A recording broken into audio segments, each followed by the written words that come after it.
Hello friends, long time no see, but we are here. I promised this video a little earlier, but it's here now. UFC Fight Night, aka UFC Perth. Coming up, it should be a phenomenal fight card. First off, the quantity, 14 fights is juicy. Might feel a little long, but it should be juicy. Late start for American audiences at 7 p.m., but honestly, it doesn't matter. I'm hyped for it. We've had a couple breaks in between the fight cards recently. Very much looking forward to UFC Perth. I think a lot of these fights are very spooky in the sense that there could be a finish. Someone's probably going to get knocked out crazy and it could go either way. And if not, they should be competitive fights. I actually do think a submission or two will be thrown in here as well. Starting off with, and of course, we will have the official Smokey Hours Fight Companion on Saturday, 7 p.m., probably a little bit before, around 6:45 p.m. Eastern Time. But without further ado, first early prelim opener. Loma Lookboonmee versus Alexia Thainara. Or Alexia Thainara, excuse me. Thainara's a submission specialist. I'm going with Loma here, actually. I wanted to get this one off rip. Loma's a juicy underdog. I'm picking a lot of dogs on this card. Loma's a big underdog in here. Not a huge underdog, but Loma's used to fights like these. I do think that Thainara is probably a better grappler technically, but I don't know if it will be enough to get Loma down and hold her there. Loma's definitely a better striker, without a shadow of a doubt, and Loma is deceptively strong. I actually feel like she has decent takedown defense for her size and really her skill set. Speaking of size, Thainara is going to be noticeably bigger, a couple inches taller, longer arms, much longer arms, but that really I don't think is going to be any problem for Loma. I could see Loma maybe dropping around, but basically winning by decision. Just calm striking, defending takedowns, maybe not even getting wrapped up in a real takedown attempt, able to stay outside. We'll have to see. Thainara had a decent win over Molly McCann, but I'm just willing to back Loma here. Going with an underdog right off the bat. Moving on, I'm backing underdogs, actually. I think my first 4 picks are technically, at least my first 3 picks are underdogs. Brando Peričić, might be mispronouncing that, versus Elisha Ellison. Or maybe it is Elisha Ellison. I'm actually going with Ellison here. I'm going with the American. This is kind of the first fight that I'm going to touch on where it involves this, but I do think, I hope the travel and acclimation, time zones, all that stuff isn't too crazy for the American fighters that are flying in. I hope it's not. Brando Peričić is a city kickboxing fighter, but he's lost to like the only comp that he's ever really faced, and aside from that, his one loss, which would be his hardest fight. This is going to be his hardest fight. This is going to be his toughest fight to date. You might be looking at these two, at their records rather, and being like, why the hell is this fight happening in the UFC? It's happening in the UFC because these guys were supposed to fight on the Dana White Contender Series. That fight fell through. Rematched in the UFC officially. Because when I first looked at this, I was like, this is kind of questionable matchmaking. Even in like a last second call out, but the fight was scheduled like this for a minute. Either way.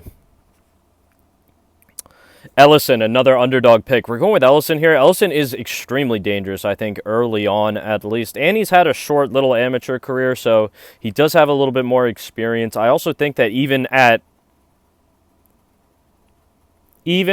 though both of them are extremely early on in their careers, they're green, I just find the career of Ellison more appealing. I have more faith in that. Like I said, Brando Peričić is a city kickboxer, so man, maybe he does have better technique, but I don't know. Moving on. Fight that I'm looking forward to, actually. Luana Carolina versus Michelle Montague.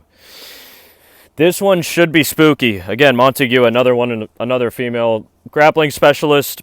6-0, very green, making her UFC debut. That's what I want to harp on here. 6-0, making her UFC debut, and she's the favorite. I get that because Luana has big ups and downs. She can look straight up dog shitty. But Luana actually really is nowhere near bad. She's 6-3 in the UFC, talking about Luana Carolina here. She has really good hands. She has power, and sometimes she just makes the incorrect decision. It's not really that she's incompetent anywhere. It's sometimes she makes the wrong decision. Sometimes she just straight up gets caught as well. Even though Luana is listed as the underdog here, I genuinely think this is a favorable matchup for her. I didn't see the most from Michelle, but I really can't imagine that Luana Carolina is worse than Michelle Montague. Maybe strictly grappling, sure. But I don't think that Michelle Montague is so good at strictly grappling that that's going to be the case, that it'll negate everything else. But who knows? We'll have to see. Luana Carolina is the pick there. Of course, at the end, we will do round and method of victory on the recap. Moving on. Actually, no, I don't have the underdog here. First favorite pick of the night. Colby Thicknessy. I forgot how you said his name, how you say his name, but I did watch his original fight. Really wasn't bad at all versus Josias Musasa. It's been a hot minute since we saw Josias Musasa. I was actually looking forward to watching him fight. I forgot what exactly happened. I remember he lost. But I don't know. This is kind of, I don't want to say an emotional pick. I'm going with Musasa here. I do think that the size, the length, and the striking of Musasa will be able to do something for him. Maybe Colby can get this man Josias down to the ground and actually possibly even sub him himself and work a little finish himself, which would really scare me. But I want to think Josias, physically has an advantage, and the physical advantage is going to be prevalent here through the striking, expressed through the striking. Other than that, this is really a redemption fight for both men. Both men fell short in their UFC debuts, looking to get back in the good graces of the fans, really, at this point, I would assume. But yeah, Josias Musasa is going to be the pick there. I was thinking about Colby Thicknessy, but I don't think so.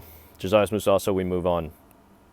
A 5-inch reach advantage and an inch height I can take, especially as a striker. I think that's a good advantage to have, matching the skill set. Fucking terrifying. Spooky hours for real coming up here. Fifth fight of the night. Jamie Malarkey versus Rolando Bedoya, one of my Peruvian brothers, man. Rolando Bedoya has been on a horrible skid. He hasn't won a fight in the UFC. He's 0-3 in the UFC. Has not won since joining the promotion, but he has been down, and he's shown a lot of heart and a little bit of technique, actually, in those fights. I think literally his opponents just pushed a little bit more and they just edged out those fights over him. It really was not as far off. It wasn't just straight up beatdowns. Otherwise, Rolando Bedoya probably wouldn't be getting this opportunity, honestly. Again, this is also an opportunity for Jamie Malarkey, who I think actually, just on paper, right, if you're to just analyze these dudes, is probably the more technical fighter all around. Talking about Jamie Malarkey here. But Jamie Malarkey himself has been on a horrible skid, man. I feel like we've seen the downfall of Jamie Malarkey before our very eyes. I didn't think that we'd see him again, TBH. And I don't want to put this out there, but it's already been said by multiple people. I'm just assuming that Jamie Malarkey's chin is cracked. It's questionable, to say the best. I wrote down literally in my notes here. Honestly, a decent fighter and probably a lot better technique-wise, but I can't trust his chin. I can't trust Jamie Malarkey's chin anymore, man. I've trusted Jamie Malarkey's technique to be let down by his chin, and that might not be the case here, of course. I think both of these men are fighting for their place in the UFC. Granted, if it's a banger fight, it might not matter. Both men still might get chances, but I think Rolando Bedoya, just off of the grace of being slightly younger, taking way less damage, way less punishment, is just going to get a win and possibly even a knockout by that. But we'll come back to that later. Rolando Bedoya is the pick. Moving on, this is a fight that I switched back and forth on. Not too much, but I did switch back and forth. Jonathan McAuliffe versus Oban Elliott, the Welsh gangster. Man, I originally picked the Welsh gangster. Dude was my natural, instinctual pick. I think Oban Elliott is actually better than some people say he is. By those some people just think that he's really a bum and completely overhyped. I don't think Oban Elliott has even done enough to earn the amount of hype that would get him in that category. No disrespect. Man has a very respectable UFC record at 3-1. And he's honestly a great prospect showing good development. Talking about Oban Elliott still. Got some good experience, got some good wins still going up. Decent size, too. The thing with this man, Jonathan McAuliffe, though, is I thought Jonathan McAuliffe was going to get, sacrificed, essentially. But bro, actually, nah. He violated. He bugged the fuck out. And I think that's why this matchup was really made. Jonathan McAuliffe showed that he was extremely dangerous. Kicks were going crazy. Insane win over Kevin Doucet. That was great. Man's also going to have a noticeable reach advantage in this one as well. A 5-inch reach advantage over Oban Elliott, who is a great striker himself, can kind of ramp it up, keep that volume going, and even increase it in the later rounds, talking about Oban Elliott. But Jonathan McAuliffe, man, the bodywork of Jonathan McAuliffe is legitimately dangerous. The kicks especially. I just want to see what... I think he will be the best striker that Oban Elliott has faced, at least in the UFC. So, we'll see.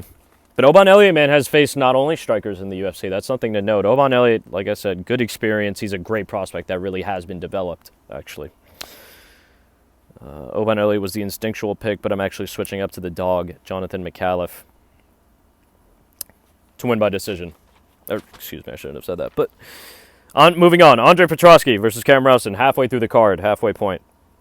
Andre Petroski coming in as the favorite here, but actually, if you've been watching this season of Dana White Contender Series, which I have been watching, we haven't done any fight companions yet, but we will do fight companions for it, probably before the end of this season, meaning next Tuesday, we will probably do a fight companion for Dana White Contender Series. But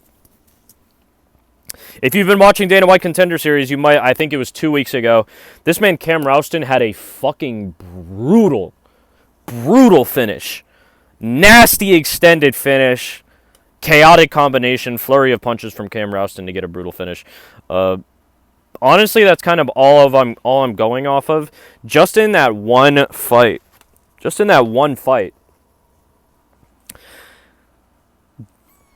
That exact style, everything that Cam Rowson did in the finishing sequence seems like it's actually killer against Andre Petroski specifically. Andre Petroski, a dude who I think is extremely skilled, has won me money, and can win fights consistently, actually. Very technical grappler and very dominant, very controlling grappler, I should say. Very strong dude, looks insane. Chinny though. Suspect chin. I think if Cam Rowson can press it right out the gate, just touch Andre Petroski up, get him a little shaken up, that'll lead to a finishing sequence. I deadass believe that. Cam Rowson's the pick there, underdog. So, let's see, halfway through the card, and I have picked... Rolando Bedoya, when I wrote this, was a favorite. He might have changed to the underdog. 2 out of 7 picks. 2 out of my first 7 picks are favorites. The others are underdogs. Moving on to another underdog pick. I think actually going to be one of the spooky fights as well. I think this man is a little bit overhyped, but we'll get to it. And the other guy is just coming off of a really bad performance. Bad in different ways, not in the traditional sense, but Navajo Sterling versus Rodolfo Bellato.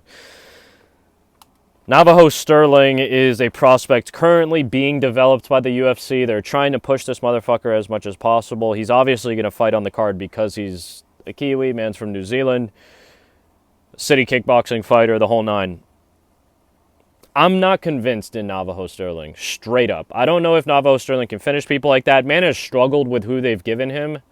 To be fair, though, if you look back on it, he's 7-0 right now. 2 of those 7 wins were in the UFC. There is a little bit of something to that when you're 5-0, and even if you get favorable matchups, you can at least win a couple in the UFC, get that experience, keep going. That's good. Dude is also big as fuck. A little bit bigger than Rodolfo Bellato. But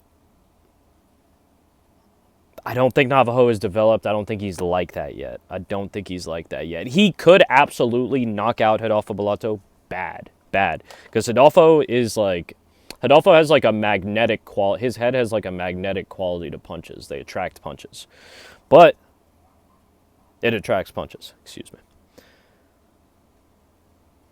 I have to also think that Rodolfo Bellato is the more complete fighter. And that if the fight goes to the ground, it's pretty much clipped for Navajo Sterling. Honestly. Clipped. Straight up clipped. Got a lot of hate for his last fight against Paul Craig. Still talking about Bellato here. Maybe a little bit of acting involved, but honestly, fuck all that shit. On the other side of that coin, bro also had one of the craziest comebacks I have ever fucking seen. I watched it live versus Ihor Peteria. That shit was... Ihor, one of my favorite dudes. That was crazy. Man came back from the brink of death against Ihor and put him out. Extremely strong, very hittable. And I have it written again here at the end of my notes, he should win the fight if it goes to the ground, Rodolfo Bellato. And I do think it will. I think it might even go to the ground in the first round. I'm not saying Rodolfo doesn't get clipped. Maybe Rodolfo gets clipped, Navajo presses, gets taken down as Rodolfo kind of recovers. But I could see Rodolfo winning by sub. I do think he's going to win by sub, but we'll get to that later. Rodolfo Bellato is the pick there. Big underdog, low-key again.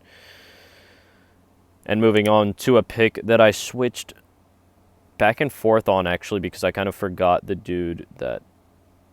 I forgot this dude, Charlie Campbell. Talking about Tom Nolan versus Charlie Campbell here. I switched from Tom Nolan to Charlie Campbell fairly quickly, actually, because Charlie Campbell actually had some really nice hands, and bro was actually wilding. I remember this man, Chris Duncan, knocked Charlie Campbell the fuck out, low-key, on Dana White Contender Series. But before that, Charlie Campbell was actually violating Chris Duncan. Chris Duncan's been on a tear himself. You know, again, Chris Duncan's one of those dudes where he'll win and he might even get a finish, like a really brutal finish. But sometimes the fight teeters the brink of he's about to get finished, you know. Fuck it, though. I say all that to say Charlie Campbell is actually, I think, really being slept on a little bit. Not by the odds makers, but by people picking, especially on Tapology type shit. Tom Nolan is decent, actually. He recovered well from his fraud checking. Man, don't forget that. Man legitimately got fraud checked by Nicholas Mota. Straight up. Tom Nolan got fraud checked, brought into the UFC super fucking early. He was one of the biggest favorites on the card on his debut, and man got knocked the fuck out. Tall and long, powerful and dangerous, but he's reckless. Charlie Campbell isn't that much smaller than him. He's just really shorter than him. That's the problem here.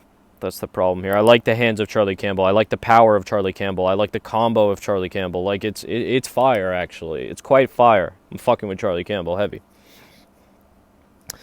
I could see Tom Nolan just getting straight up reckless and getting finished, honestly. Maybe even if he tags Charlie first. But I could also see Charlie just straight up catching Tom Nolan. No ifs, ands, or buts about it. I do see this fight ending in the first round. And I got Charlie Campbell.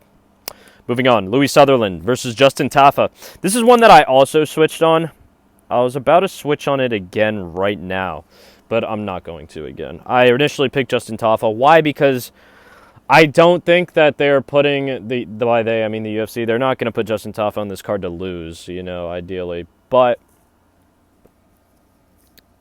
after taking a little look, I didn't actually watch any tape from Louis Sutherland. After just taking a little look from Louis Sutherland, man, trains at Great Britain top team.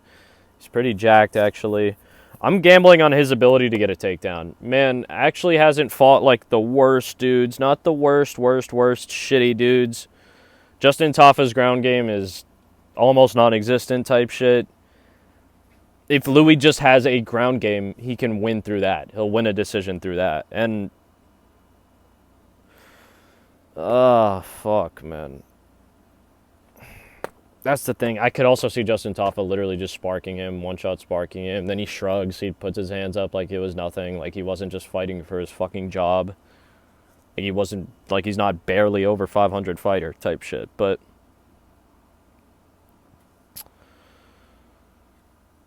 he's still a really fucking dangerous guy. But I think I am going to go with Louis Sutherland, honestly. Might be a big mistake. Might sound like a fool at the end of it for saying it, but fuck it. We move on. Not too much thought in that. Jake Matthews versus Neil Magny.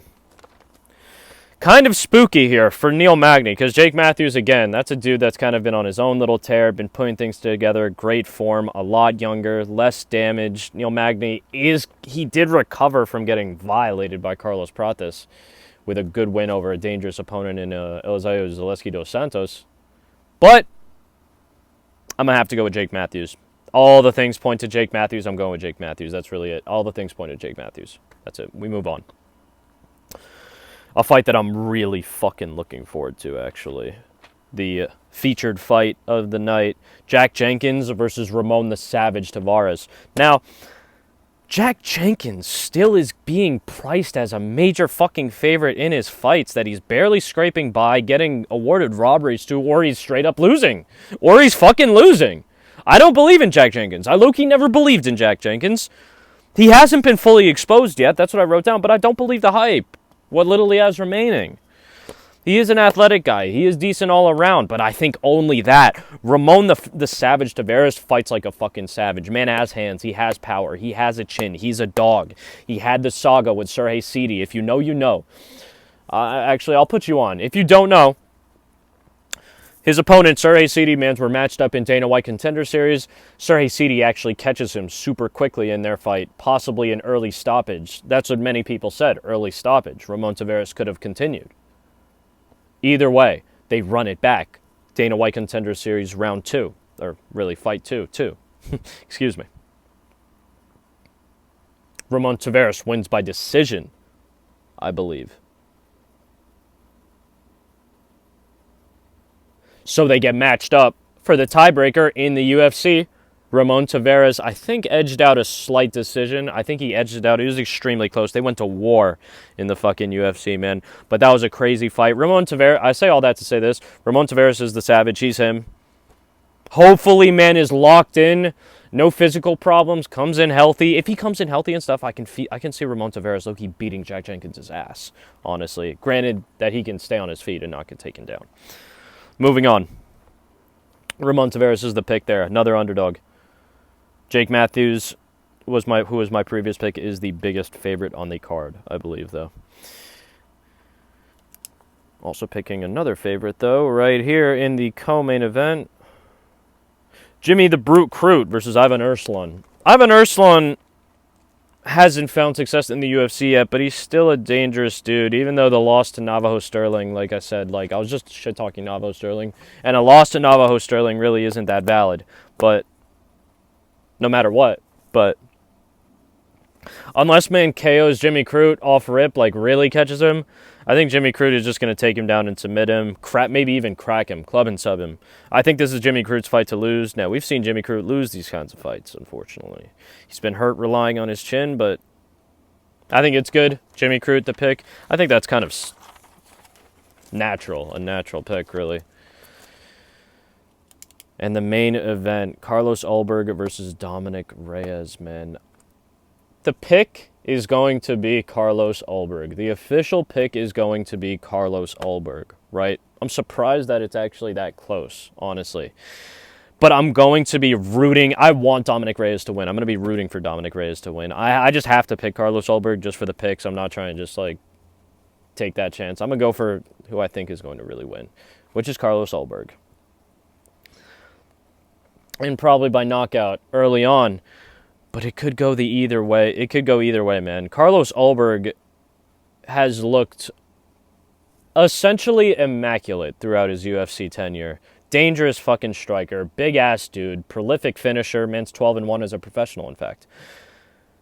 City kickboxing. All the good stuff. Man's waiting there. And by there, I mean, in Oceania, Man's a fucking Kiwi. He's just going to hop right over to Perth. That's nothing. Dominic, on the other hand, he's on the comeback now. Man is on a 3-fight finish streak by way of knockout type shit. Wins. But before that, man was on a devastating fucking KO losing streak, man. And it was brutal, man. It wasn't like Dominic was just getting, TKO'd and shit. There were some times we saw Dominic get fucking flatlined, and that was not cool. That shit was really, really, really not cool. That shit was really not cool. I'm really fucking rooting for Dominic Reyes here, but I just don't know if he'll be able to do it. Carlos Ulberg is a legitimately slick striker. Man is a good counterpuncher. He's strong. He's fast. But who knows? Maybe the odds are in Dominic's favor. Maybe it's really Dominic's time. He is on a little bit of a comeback. Some people have criticized the level of opponent that he's using, that he's encountered, on this comeback. But I think Dominic Reyes, chin is maybe a little suspicious, but man has the power definitely to finish anybody. Carlos Ulberg, I think, kind of does too. Carlos Ulberg is going to be the official pick there, but we will move on finally just to the little recap, including round and method of victory. First fight, I think that Loma Lookboonmee is going to beat Elisha Teixeira by decision. Maybe there's a KO TKO in there. Who knows? Or even a club and sub, really drops her and then just locks up a rear naked choke or some shit. I don't think so. I do think this one will go the distance calmly. Maybe not calmly, but Loma by decision. Moving on, we got Elisha Ellison. Again, if I'm mispronouncing your name, my brother, I really do apologize. The Snack Panther. By round 1 KO, TKO, DQ. Man is very dangerous early on. I also think that Brando Peričić is going to be trying to make a statement and get Ellison out of there early himself. Then we got Luana Carolina to beat Michelle Montague by decision. That could actually end in KO, TKO, DQ for Luana Carolina. It could also end in submission for Michelle Montague. But I like to think that Luana Carolina is honestly just a straight-up better fighter than Michelle Montague. Maybe not a better grappler, but a better fighter, way more experienced fighter, even in the UFC alone. So, Luana Carolina by decision. Then we got Josias Musasa, first favorite pick by round 1 KO, TKO, DQ. I do think the long arms, the speed of Josias Musasa. We just need that one snipe, that one shot. If he doesn't get Colby Thicknessy out in the first round, might be a little bit tougher. But maybe even gets finished himself by submission. But we'll have to see. Moving on. Then I'm going with Rolando Bedoya, round 1 KO, TKO, DQ for multiple reasons. One, this is a fade on the chin of Jamie Mullarkey specifically. 2, Rolando Bedoya, he will be game. He will have the most of his strength early on. You know, maybe he gets some moments here and there later. But later on, man starts walking people down and smiling and not responding with his strikes. Like, he'll just start tanking strikes even if they're not the best, smiling, you know, through his guard, and then just not throwing anything, keep going forward. Like, and loses by decision. That's what's going to happen maybe. But I really think that he will catch Jamie Mullarkey. I can't trust Jamie Mullarkey's chin anymore. I have to go with the round 1 KO, TKO. Jamie Mullarkey, I think maybe will even try to press and use his technique, sharp, straight punches, straight, crisp striking technique, and just get caught by Bedoya, who eats it to throw his own shot, is willing to trade and can withstand the trade. Moving on. Switched over, we got Jonathan McAuliffe by decision type shit. By decision. Maybe he gets a finish. This fight could go either way. Either man could win here, obviously, and either man could get a finish, a KO, TKO, I think. But I'm going to say Jonathan McAuliffe by decision. Just better striking, big body kicks, big body shots, I believe. Moving on. Cam Rouston by round 1 KO, TKO, or DQ. Andre Petrosky, very good. I'm a little suspicious of Andre Petrosky's chin, and I am swayed by the brutal finish that Cam Rouston is coming off of. I think that's big momentum that really wasn't that long ago. Moving on, Rodolfo Bellato, again, by round 1 submission. I think a lot of these fights are going to end in the first round, honestly, as well. I think it'll be chaotic, maybe round 2, but a lot of fights are going to end within the distance, 100%. Rodolfo Bellato by round 1 submission. Like I was saying, Navajo Sterling definitely has technique. There's something there, you know, and he is getting better, I think. But this is the toughest matchup that they're giving him, without a shadow of a doubt. And if the grappling can be exploited, I think that's the key to victory for Rodolfo Bellato. Simple as. Moving on, Charlie Campbell to defeat Tom Nolan. And I'm also going to say by round 1 KO, TKO. I had said round 2, but I'm going to move it to round 1 KO, TKO, DQ win for Charlie Campbell. Why? I could see Tom Nolan maybe even getting the better shot in off rip, hurting Charlie Campbell. Maybe not, but just Tom Nolan being so reckless that he gets cracked by a juicy combination possibly, or a nasty single uppercut or hook from Charlie Campbell in the first round. Moving on. Again, like I said, I switched over from Justin Tafa. I am going to go with this man, Louis Sutherland, by decision. Again, if someone gets finished here, I think it'll probably be Justin Tafa finishing Louis Sutherland, unless Louis Sutherland gets a TKO via ground and pound. But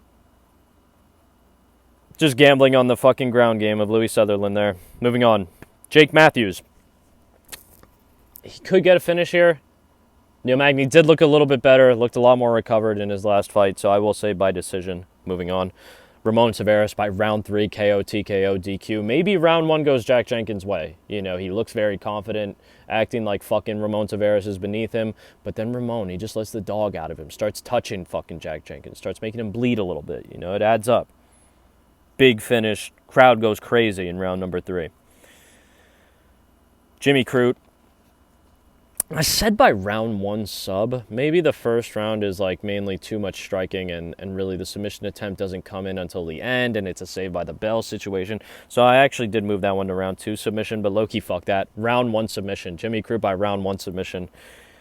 If he goes to the ground, if he gets the fight to the ground, Jimmy Crute can pull off subs. He's like that.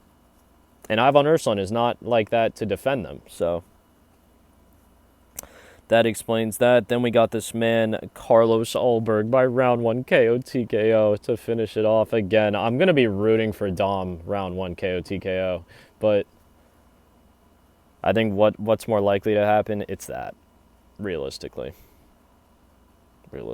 But we'll be praying. It's been a while since I made a proper pick and prediction video. Felt pretty good, though.